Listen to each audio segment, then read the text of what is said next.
विशिष्ट वाङ्मय प्रकाराचा अभ्यास कविता या विषयाअंतर्गत आपण आज राष्ट्रीय भावनेची कविता या प्रकाराकडे वळतो आहोत. प्रीती भावनेची कविता, निसर्ग जाणीवेची कविता आणि सामाजिक जाणीवेची कविता यांची चर्चा आपण केलेली आहे. आज आपण साने गुरुजी यांनी लिहिलेल्या बलसागर भारत हो या गीतापासून सुरुवात करून राष्ट्रीय भावनेची कविता या मुद्द्याला प्रारंभ करतो आहोत. साने गुरुजी यांचं पूर्ण नाव पांडुरंग सदाशिव साने. महाराष्ट्रातल्या नव्हे भारतातल्या प्रत्येक विद्यार्थ्याला ज्यांचा उत्तम असा परिचय आहे असे गुरुजी म्हणजे साने गुरुजी. श्यामची आई या कादंबरीनं दिलेले संस्कार आपण कधीही विसरू शकत नाही. साने गुरुजींचा जन्म कोकणातल्या रत्नागिरी जिल्ह्यातल्या पालगड या गावी झाला. अत्यंत हालाकीच्या परिस्थितीमध्ये त्यांनी आपलं शिक्षण केलं आणि ही अत्यंत अभिमानाची गोष्ट आहे की त्यांचं जे कार्यक्षेत्र होतं ते आपल्या जळगाव जिल्ह्यातल्या अमळनेर येथलं आहे. प्रताप हायस्कूलमध्ये शिक्षक म्हणून त्यांनी 6 वर्ष नोकरी केली. विद्यार्थी केंद्री शिक्षक म्हणून त्यांची ख्याती आहे. समाजातला जातीभेद, अस्पृश्यता यासारख्या अनिष्ट रूढी परंपरांना साने गुरुजींनी नेहमी विरोध केला. आंतरभारती चळवळीच्या मार्गाने त्यांनी भारत जोडण्याचा प्रयत्न केला.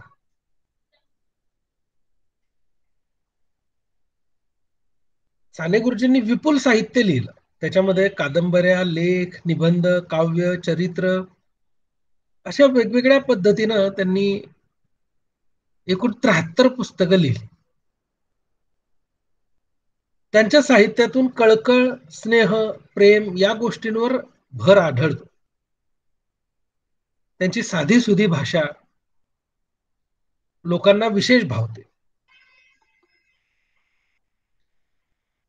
त्यांच्या मनामध्ये राजकीय, सामाजिक, शैक्षणिक या विषयासंबंधित जे विचारांचे आणि भावनांचे कल्लोळ उठले ते त्यांनी आपल्या लेखणीद्वारे प्रकट केले.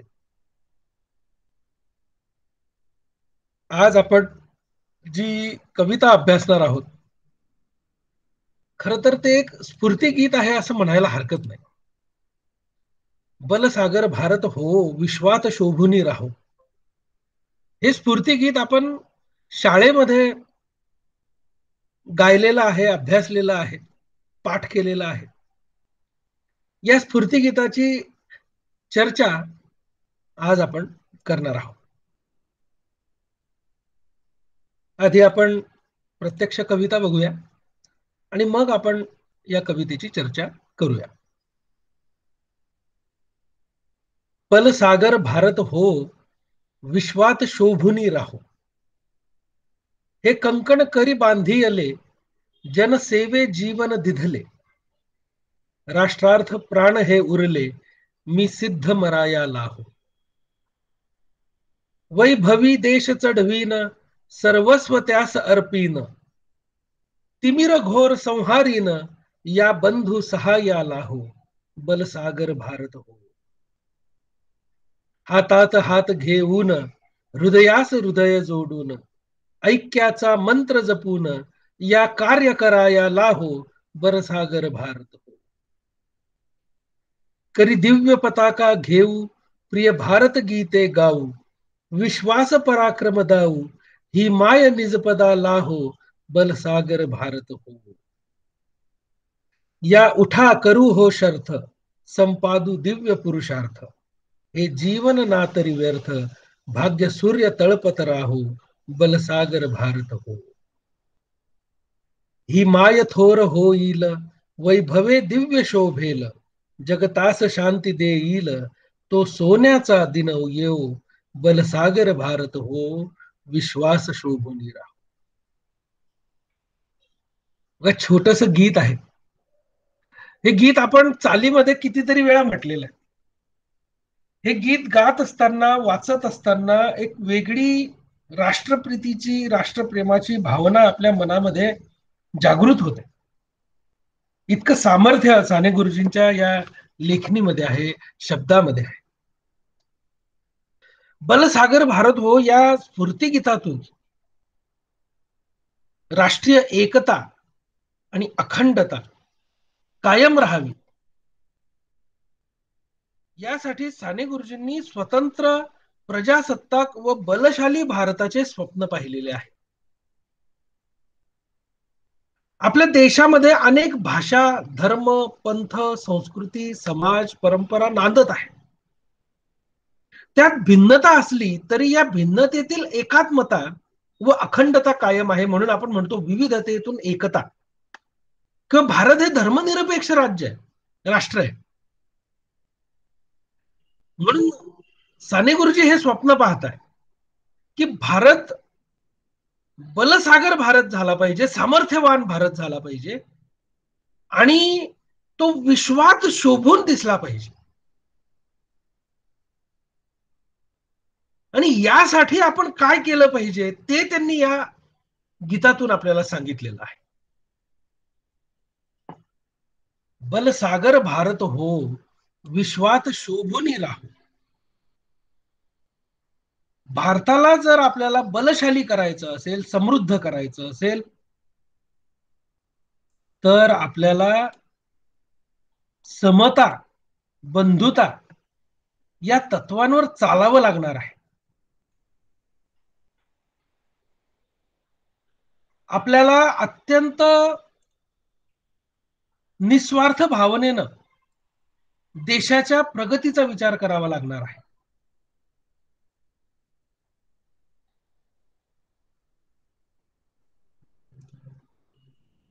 हे कंकण करी बांधिले, जनसेवे जीवन दिधले, राष्ट्रार्थ प्राण हे उरले, मी सिद्ध मरायाला. हे कंकण करी बांधिले, कर म्हणजे हात, हा विडा उचललाय त्यांनी. कोणता? भारताला बलशाली करण्याचा. साने गुरुजींनी लिहिलेलं हे स्फूर्तीगीत काय सांगतंय आपल्याला, की बलसागर भारताचं पाहिलेलं जे स्वप्न आहे ते पूर्ण करण्यासाठी आपण कटिबद्ध आहोत, ही जाणीव प्रत्येक भारतीयाला असली पाहिजे. प्रत्येक भारतीय नागरिकानं बलशाली भारताचं स्वप्न पूर्ण करण्यासाठी कटिबद्ध झालं पाहिजे, हाती कंकण बांधलं पाहिजे, तो प्रण त्याने उचलला पाहिजे. ही आपली जबाबदारी आहे याची जाणीव प्रत्येकाला असली पाहिजे. जनसेवेसाठी आपण आपलं आयुष्य खर्ची घातलं पाहिजे. आपलं प्राण फक्त आणि फक्त राष्ट्रासाठी आपण वेचलं पाहिजे. प्रसंगी मरायला आपण तयार झालं पाहिजे आपल्या राष्ट्रासाठी. हा संदेश ते या ओळींमधून देत आहे पहा.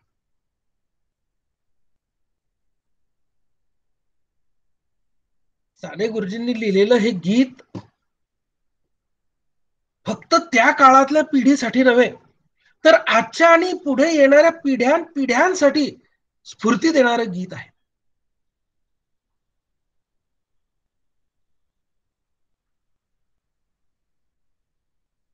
प्रत्येक देशाच्या नागरिकानं जर आपल्या देशाच्या प्रगतीचा, विकासाचा विचार केला,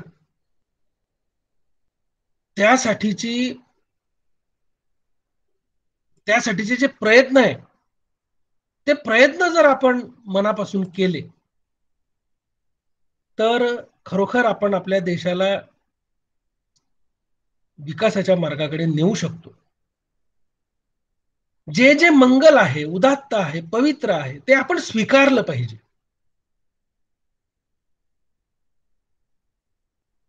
जुने जाऊ द्या मरणा लागुनी, जाळून किंवा पुरुनी टाका. केशवसुतांनी म्हटलंय पहा. जे जुनं आहे, जे वाईट आहे, जे अनिष्ट आहे, ते जाळून टाकलं पाहिजे, पुरून टाकलं पाहिजे आपण. पण जे मंगल आहे, उदात्त आहे, पवित्र आहे, ते स्वीकारलं पाहिजे.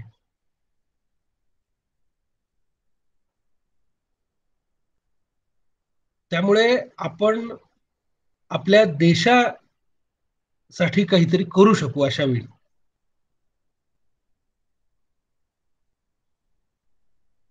आपली देशभक्ती जागवण्यासाठी ते म्हणतायत पहा, वैभवी देश चढवीन, सर्वस्व त्यास अर्पीन, तिमिर घोर संहारीन, या बंधू सहाय्याला हो.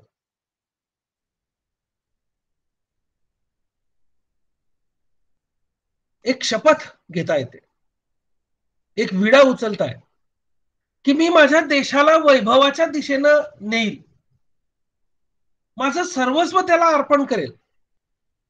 आणि अज्ञानाचा, अंधश्रद्धेचा जो तिमिर, जो घोर असा अंधार आहे, तिमिर म्हणजे अंधार, त्याचा संहार करेल, त्याला नष्ट करेल. पण हे सगळं करणं एकट्याची जबाबदारी आहे का?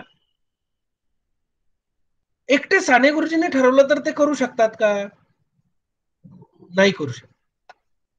हे सगळं करण्यासाठी आपले जे देश बांधव आहेत, त्या सर्वांच्या सहाय्याची गरज आहे. म्हणून ते त्यांना आवाहन करतात, की या बंधू सहाय्याला हो, तुम्ही माझ्या मदतीला या. तुमच्याशिवाय मला आपल्या राष्ट्राला वैभवाच्या मार्गावर नेणं शक्य नाही. जातीपातीच्या, उच्च नीचतेच्या भावना समूळ नष्ट व्हाव्या म्हणून आपण सर्वांनी एकजुटीनं, एक दिलानं आपण प्रयत्न केले पाहिजे.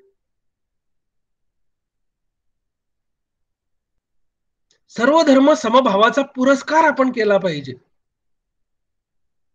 म्हणून कदाचित त्यांनी खरा तो एकची धर्म जगाला प्रेम अर्पावे ही कविता लिहिली होती पहा. ती कविता नुसती लिहिली नाही त्यांनी, ते ती कविता जगले. जे त्यांनी त्यांच्या साहित्यातून सांगितलं ते त्यांनी त्यांच्या जीवनामध्ये केलं.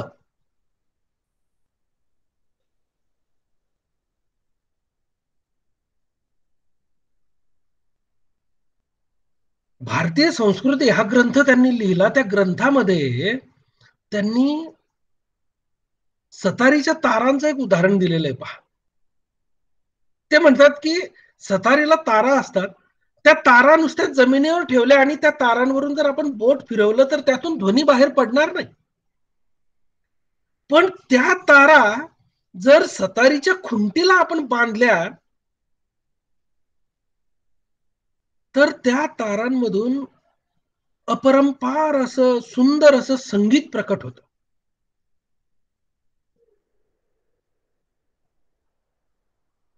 एकतेविषयी, बंधुभावाविषयीचं त्यांचं म्हणणं मांडत असताना त्यांनी दिलेलं सतारीचं उदाहरण किती समर्पक आहे पहा. की तुम्ही आम्ही कोणत्याही एका विशिष्ट जातीचे नाही, प्रदेशाचे नाही, धर्माचे नाही, आपण भारतीय आहोत, ही भावना त्यांना इथे प्रकट करायची. आणि म्हणून ते म्हणतायत की हातात हात घेऊन, हृदयास हृदय जोडून, ऐक्याचा मंत्र जपून या कार्य करायला. हे कार्य एकट्याच नाहीये.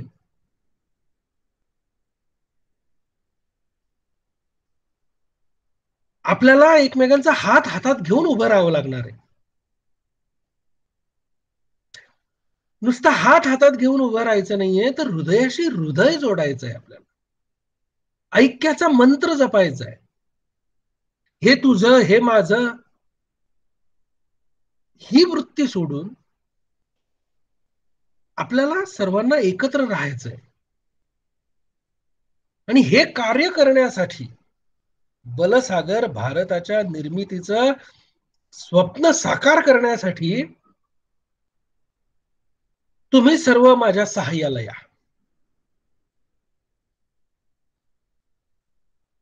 कारण एकमेकांच्या सहकार्याशिवाय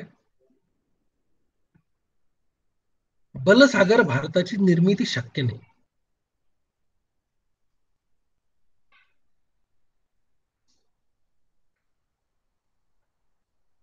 जर आपण आपल्या देशाला बलशाली करू शकलो नाही, तर आपल्या जगण्याला, आपल्या जीवनाला काही अर्थ राहणार नाही. आणि आपल्या जीवनाला जर खरा अर्थ द्यायचा असेल, तर आपल्याला आपल्या देशाप्रती, आपल्या राष्ट्राप्रती जी निष्ठा आहे ती कायम ठेवावी लागेल. ही निष्ठा जर आपण कायम ठेवू शकलो नाही, तर आपल्याला आपला बलशाली भारत निर्माण करता येणार नाही.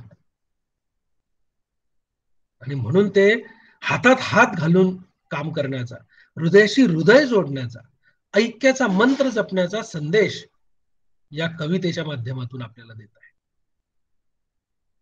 आणि आपण जर एकमेकांना सहाय्य केलं, एकमेकांच्या पाठीशी उभे राहिलो, तर आपण खऱ्या अर्थानं आपल्या देशाची, आपल्या राष्ट्राची प्रगती साधणारे महत्वाचे घटक ठरू. जातीभेद, अस्पृश्यता यासारख्या अनिष्ट रूढी परंपरांनी समाजाला पोखरून ठेवलेलं आहे.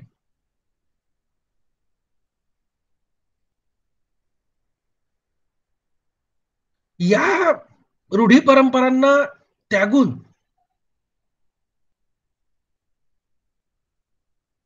एकमेकांच्या प्रगतीचा विचार जर आपण केला, तर खऱ्या अर्थानं आपण आपल्या देशाला विकासाच्या मार्गाकडे नेऊ. आणि तेव्हाच बलशाली भारताचं स्वप्न पूर्ण होईल.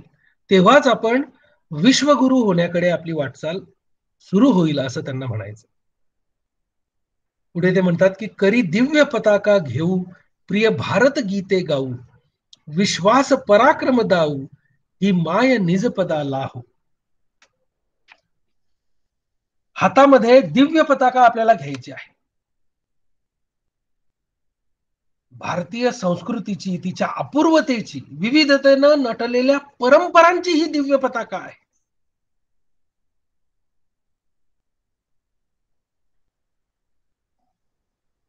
या सामर्थ्यवान भारताला विश्वात शोभून राहण्यासाठी जे राष्ट्रीय एकात्मतेचं कंकण आपण हातामध्ये बांधलेलं आहे,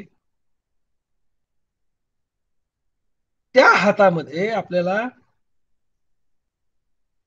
भारतीय संस्कृतीची पताका घेऊन भारताचे गुणगान विश्वभर गायचंय. प्रिय भारत गीते गाऊ.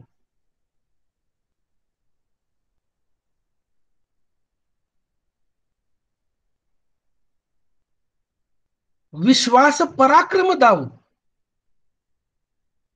आपल्या देशात घडलेल्या घटनांमधून सर्व जगाला धडा मिळाला पाहिजे. त्यांनी आपलं अनुसरण केलं पाहिजे, अशी आपली संस्कृती आहे. त्या संस्कृतीचं पालन करून आपण जगासमोर उदाहरण म्हणून उभं राहिलं पाहिजे, असं त्यांना इथे म्हणायचं.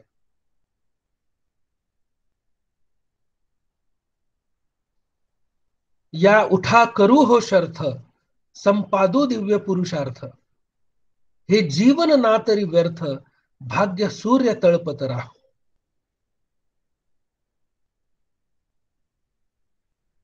आपल्या भारताचा भाग्य सूर्य जर तळपत राहावा असं जर आपल्याला वाटत असेल, तर आपल्या व्यर्थ होत चाललेल्या जीवनाला सार्थकी लावलं पाहिजे आपण. ते सार्थकी कसं लागेल? जेव्हा आपण दिव्य पुरुषार्थ संपादन करू. खरा पुरुषार्थ हा माणसाला माणूस म्हणून वागवण्यात आहे. शोषक आणि शोषित या प्रकारच्या समाजव्यवस्थेमध्ये पुरुषार्थ नाहीये.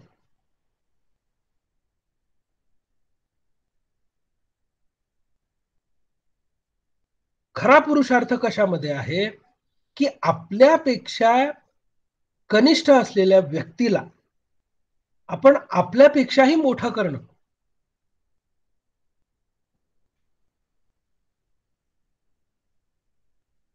उच्च नीच त्याचे विचार आपल्या मनातून त्यागणं, वर्ण वर्ग जाती व्यवस्था यांना विरोध करणं, हा खरा पुरुषार्थ आहे. आणि तो आपण संपादन केला तर नक्कीच आपण आपलं आयुष्य सार्थकी लावू शकू. अशी शर्थ आपल्याला करायची, अशी शपथ आपल्याला घ्यायची. म्हणून ते म्हणतात की या उठा करू हो शब्द, तेव्हा या देशाचा भाग्यसूर्य तळपत राहील. अन्यथा घोर अंधाराकडे या देशाला ढकलण्यास उशीर लागणार नाही.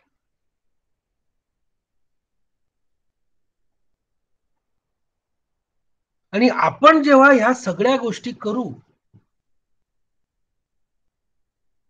तेव्हा ही माय थोर होईल, वैभवे दिव्य शोभेल, जगतास शांती देईल, तो सोन्याचा दिन येवो, बलसागर भारत हो.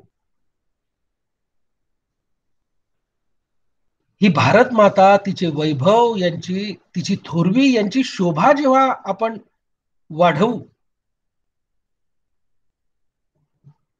भारताकडे पाहून जगाला शांततेचा मंत्र जेव्हा मिळेल, तेव्हाच तोच खरा बलशाली सामर्थ्यशाली भारत असेल. तोच खरा भारताच्या आयुष्यातला सोन्याचा दिवस असेल, असं ते म्हणताय.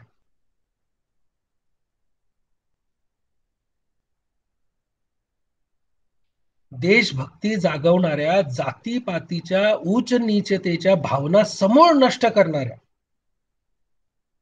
सर्व धर्म समभावाचा पुरस्कार करणाऱ्या आणि बलशाली भारताचे स्वप्न पाहणाऱ्या या गीतामधून साने गुरुजींनी तत्कालीन तरुणांच्या मनामध्ये देशभक्ती जागवली आहे. पहा,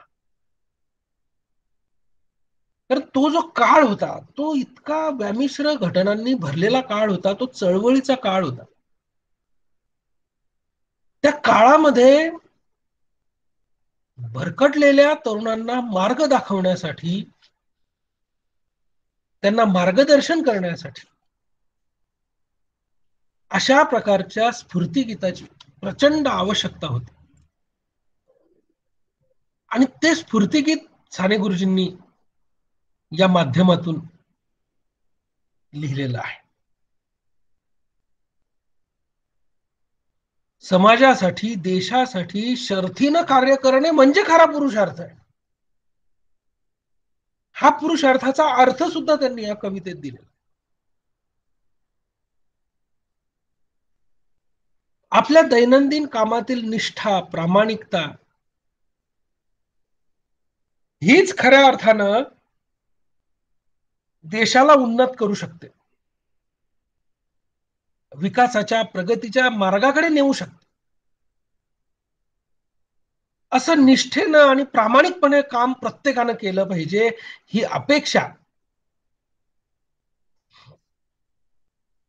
साने गुरुजींनी या गीतातून व्यक्त केलेली आहे.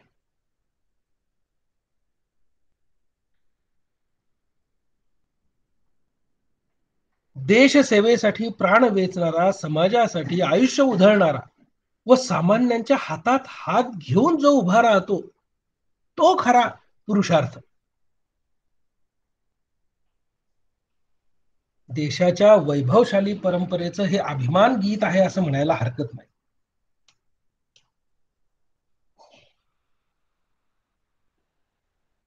या गीतामधून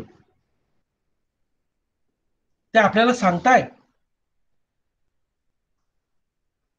की आपल्या देशामध्ये विश्वशोभनीय अशा अनेक भाषा, धर्म, पंथ, संस्कृती, समाज, परंपरा या नांदताय. आपल्या विविधतेतील एकता आणि अखंडता कायम आहे.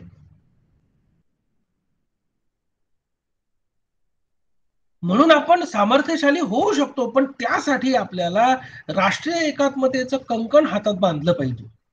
समाजसेवेसाठी संपूर्ण जीवन आपण वेचलं पाहिजे. राष्ट्राच्या निर्मितीसाठी आपण आपलं प्राण वेचलं पाहिजे. राष्ट्रीय एकात्मतेसाठीचे आपण प्रयत्न केले पाहिजे. तेव्हा भारत बलशाली होण्याचं स्वप्न साकार होईल. आणि हे स्वप्न साकारत असताना एकमेकांच्या सहाय्याची आपल्याला गरज पडणार आहे. कारण आपल्याला देशाला वैभवाच्या मार्गावर न्यायचं आहे. त्यासाठी आपण आपल्या देशासाठी सर्वस्व अर्पण करायला तयार असलं पाहिजे. अज्ञान, दारिद्र्य, दैन्य, दास्य, स्वार्थ या सगळ्यांच्या घोर अंधारातून एकमेकांच्या सहाय्यानं आपण देशाला बाहेर काढलं पाहिजे. या कार्यपूर्तीसाठी साने गुरुजी हातात हात घ्यायला आपल्याला सांगताय. एकतेचा मंत्र जपायला आपल्याला सांगताय. कारण त्यांना माहिती आहे की तेव्हाच बलशाली प्रजासत्ताकाचं स्वप्न साकार होणार आहे.